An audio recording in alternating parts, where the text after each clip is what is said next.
Quem sabe a gente começa a pensar assim, o que aconteceu nos últimos 150 anos?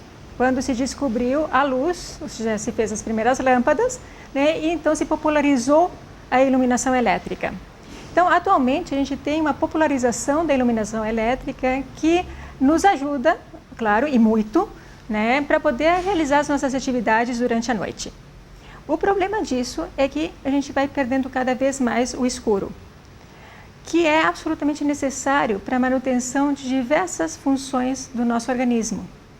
Então, o que vem acontecendo é que cada vez mais nós estamos ficando com menos escuro e, ao mesmo tempo, durante o dia, dificilmente a gente vai encontrar uma iluminação tão boa como essa que a gente tem aqui, né, com essa luz solar, onde a intensidade da iluminação é muito alta. Então, vamos pensar o seguinte, durante o dia nós ficamos em escritórios fechados com uma iluminação elétrica, durante a noite nós mantemos a mesma iluminação, com isso nós perdemos a intensidade da iluminação natural e ao mesmo tempo o escuro, que é fundamental para o nosso metabolismo.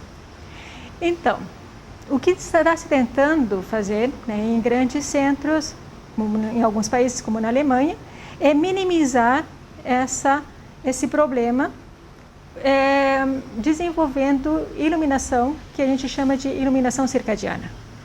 Essa iluminação faria o quê? Mimetizaria então a luz do dia, passando por todas as intensidades que a gente encontraria durante o dia, e de noite então ela manteria o escuro.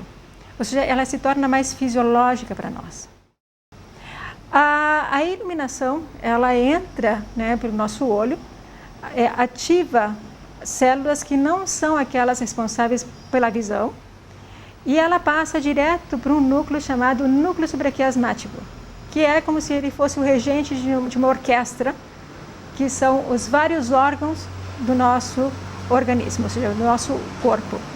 E ele então diz quando é que determinado hormônio deveria ser secretado e quando determinado hormônio deveria deixar de ser secretado. Então, por exemplo, de noite a gente tem a melatonina com os picos de melatonina depois de umas 3 horas de escuro. A gente tem hormônios como, por exemplo, o hormônio do crescimento, né? Por outro lado, logo para levantar a gente teria que ter um aumento do nosso cortisol, e isso nos deixaria mais ativos e preparados para a nossa atividade. Então, veja bem, são vários órgãos, vários hormônios que devem estar em sintonia para que o nosso metabolismo possa estar de uma forma fisiológica e adequada para manter o nosso corpo no estado de saúde. A gente está iniciando agora esses estudos e um dos resultados que é bem interessante é que com a luz circadiana, com o controle, a gente tem aquela luz que é estável, essa fluorescente, né? E com a luz circadiana os animais se tornam mais ativos durante o período que eles deveriam estar ativos. Isso assim é fundamental, assim, mostra que provavelmente esses animais tenham mudanças e mantenham um metabolismo melhor ao ponto de se manterem mais ativos. Na Alemanha, inclusive, existem maternidades que já utilizam a luz circadiana. Isso tem mostrado que melhora o bem-estar da mãe e do bebê. E também, né, se vê que a criança, como ela não tem esse sistema todo ele formado, ela começa a se desenvolver melhor do que aquela criança que é mantida ou só no escuro ou só no claro. Isso faria, por exemplo, que as mães, né, pudessem acordar menos durante a noite. Ou seja, o bebê, aos pouquinhos, ele iria se sincronizando, né, a luz do dia e a noite. Nós temos um estudo realizado no Hospital de Clínicas, né, claro, são ambientes extremos, que são lugares onde nós não temos janela. Como precisamos ter um aproveitamento terrível de espaço nos hospitais, muitos desses lugares ficam sem janela. E o que nós vimos é que aqueles funcionários que trabalham em lugares sem janela já mostram alterações de cortisol e de melatonina, né? Além de apresentarem mais sintomas depressivos. Então, essa questão da iluminação e dos espaços arquitetônicos e também da iluminação pública é um assunto que atualmente vem cada vez tomando maior importância, né? Principalmente porque lugares que a gente antes via o planeta, né, o mapa do planeta no escuro, e via lugares que eram de desenvolvimento. Então, aquela luz noturna, para nós era símbolo de desenvolvimento.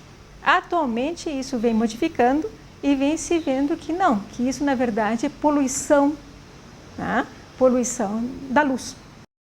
Significa que a gente tem um avanço no momento em que nós dominamos a energia elétrica, né? Mas esse avanço agora tem que ter um outro avanço em que essa luz que a gente utiliza e que é tão importante para nós possa não danificar a nossa saúde. Ou seja, é o equilíbrio entre a saúde e o progresso. O uso da tecnologia, né, ela tem que ser o serviço do bem-estar do ser humano.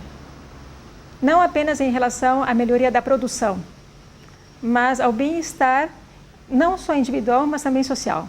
E eu espero, né, que essas formas de a gente pensar a iluminação possa estar relacionado com uma utopia e, de repente, de formar uma sociedade melhor e de formar uma sociedade mais saudável.